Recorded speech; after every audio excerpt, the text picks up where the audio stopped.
Peggy 18.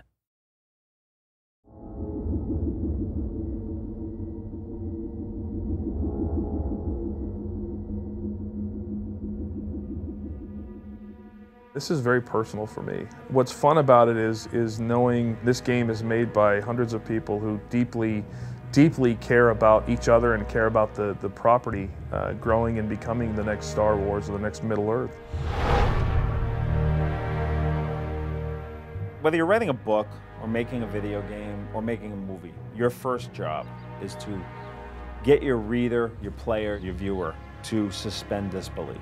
There's no point starting unless you have a fresh, exciting idea. We at the very beginning said we have to have at least 10 whoa moments. And those are the moments that you just sort of assume you know what's going to happen because you've played so many games and you surprise the audience. The challenge is to get people interested in it. If you create a story that is interesting, people will want to play it. Why do we fight?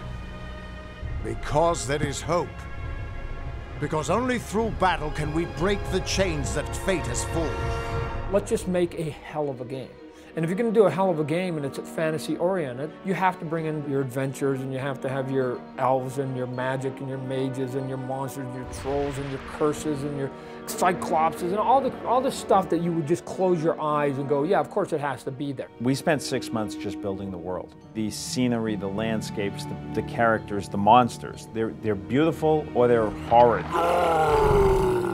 But there's a vividness about the image. It has meaning and resonance. It's coherence.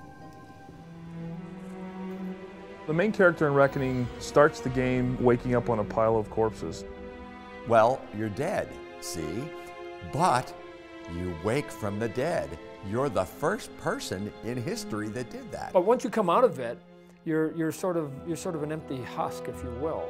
And now you, as the gamer, depending on what class you chose to sort of play your game, will depend on how your adventure actually goes. You're the one without fate. You're the unfated. Little people might see you as the beacon of hope, and the big people might see you as the threat to their power.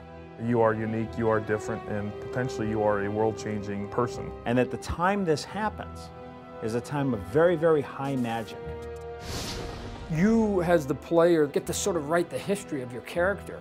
You can constantly be rearranging your fate. Are you a guy that stands back and casts spells? Are you a guy that sneaks up from behind and sticks him in the back? A wizard that likes to have a big golf bag of things and blow the meat off things with a lot of different tools. You can be all of those, and you can keep changing those. You get the reader on the edge of the seat. Well, in this game, we're going to get the player on the edge of the seat. I want you to be able to see things and say, oh God, am I that badass that suddenly did that? If you love combat, if you're a Mortal Kombat, God of War type of gamer, then there's hundreds of hours of deep immersive combat and gameplay here. I want the player to feel like he moves the way he wants to move. The only words that are good to describe our combat is if you're a hardcore RPG, questing, Oblivion kind of gamer, there's hundreds of hours of gameplay in this game as well. Every time you play the game, it's almost going to sort of feel fresh and new, because once you get through your 200+ hours of gameplay and you go, I want to do it all over again. Even if you pick the same guy, try to do the same path, you can't get there. That draws people in. And other than that, it's just a blast to play.